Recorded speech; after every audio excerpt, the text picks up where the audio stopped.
Hi and welcome back to After the Run.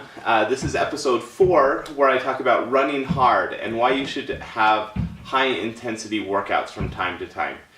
In episodes 1 through 3 I told you a little bit about myself and how I got started on this weight loss journey and why it's important to feel great. That's really the heart of this channel, is I want you to live a healthy lifestyle. That means if you're not trying to lose weight, there's still some stuff here for you. If you're not a runner, today I'm going to talk about running hard. This is still for you. This is about feeling great because you're living a healthy lifestyle, okay? Now, to understand what I mean by running hard, I need to talk about a trajectory that people find themselves on throughout life. Now, if you've heard my story already, you know that over the period of 20 years, I started climbing up in weight a little each year. Now, some of that's normal. The average person will gain about 1 pound a year throughout their lifetime, starting at about age 25 till age 60, and they'll lose about 1/2 pound of muscle and bone mass, which really means you're gaining about 1.5 pounds each year of fat. Now, do you have to gain that 1.5 pounds a year? No, of course not. But that's kind of the normal and the average weight gain from year to year. But what happened for me is, instead of gaining 1.5 years of fat each year, I was gaining 3 to 5, maybe up to 10 a year over the course of the last 20 years. And that's why I was 100 pounds overweight instead of just 5 or 10 pounds overweight.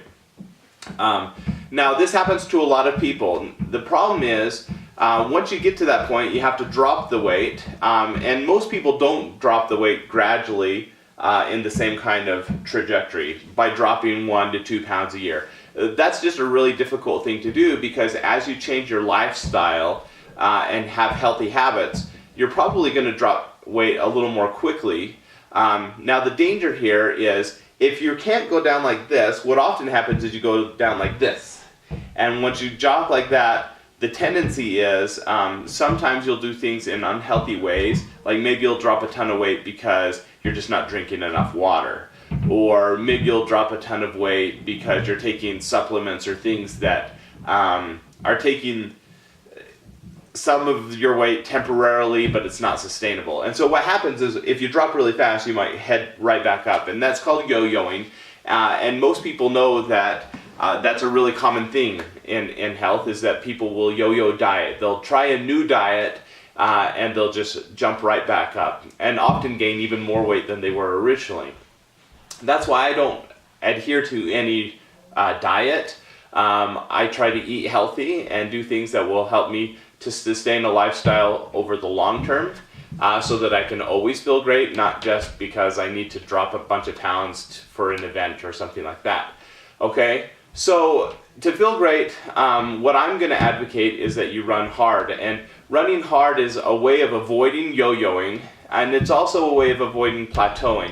The truth is, I don't believe there's any such thing as maintenance. When you say, well, I dropped 20 pounds and now I'm maintaining, you can't do that. And the reason you can't do that is because if your body's changing from year to year as you age, that means what you did 5 years ago to maintain that healthy weight and that healthy lifestyle, it's not going to work anymore. You're going to have to do a little more, or you're going to have to change your eating habits. As we eat the same things over and over, our body adapts and adjusts, and so we process things differently. And so throughout your life, you're going to have to continually make adjustments. That's just how it is. So there's no such thing as maintenance. And you don't want to plateau, because that means that you're probably getting less healthy every year if you're just staying at the same. So what you need to do is you need to jumpstart. And if you're not looking to lose weight, you can jumpstart just to feel better and to increase your muscle mass.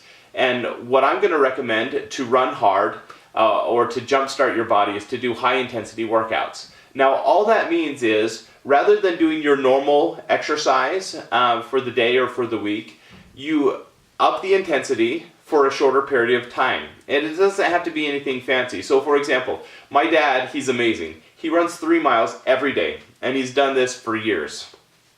And he goes at about the same pace every day, and consequently, he has plateaued or he's maintaining. Now, if he wants to drop some weight or if he wants to change his level of fitness, he needs to jumpstart that. And so what I would recommend, rather than doing that 3 miles at about 11 minutes a mile, maybe once a week, or maybe just once, and then take a few weeks off, he'll run just 1 mile, but do it faster. So instead of 11 minutes a mile, maybe do a 9-minute mile.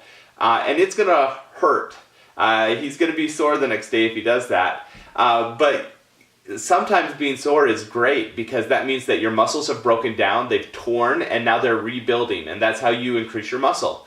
And so being a little sore isn't the end of the world. In fact, sometimes that's a really good thing.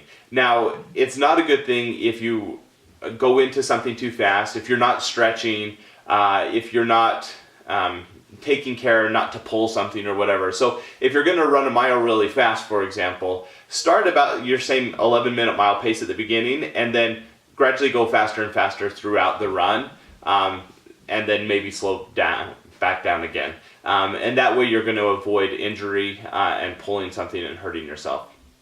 So, and it doesn't have to be running. If you want to do a high intensity workout in the gym or on the basketball court or doing something else, just do it for a shorter period of time, but increase the intensity. And you don't have to do this all the time. That's the cool thing about jump starting.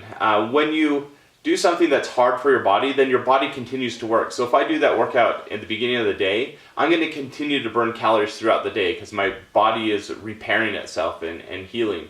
And so that's really good. And the effects of that's going to last for a little while. You don't have to do one of these high intensity workouts all the time. I recommend once every 2 to 3 weeks. Just as you start to get complacent again, try another hard workout. And that's just going to make sure that you're not on a plateau, that you're not maintaining, but that you're continuing to see improvement in your life. So that's your challenge for this week, is pick some sort of high intensity workout to do and do it. And I'd love to hear about it. Go ahead and mark that in the comments below. Tell me what you're doing and tell me how you feel when you're done. I'd love to hear about your experiences with high intensity workouts. All right, have a great week. See you next time.